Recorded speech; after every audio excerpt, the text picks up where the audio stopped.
কালো কুকুর, গাধা ও নারী মুসল্লির সামনে দিয়ে গেলে তার সালাত নষ্ট হয়ে যায়, এটা কি সহিহ? ব্যাখ্যা তো স্পষ্ট, কিন্তু এখানে সহি না সহি সেটা আলাদা কথা।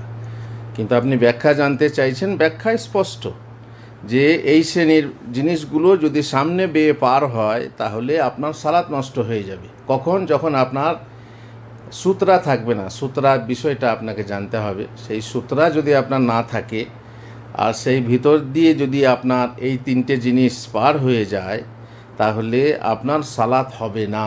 এই হচ্ছে এর ব্যাখ্যা। হাদিসে যেটা আছে, ইয়াক্তাউ সালাত আর রাজুল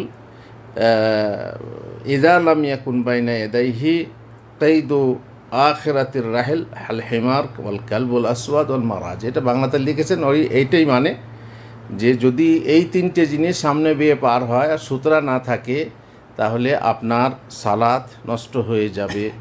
এই হচ্ছে ব্যাখ্যা।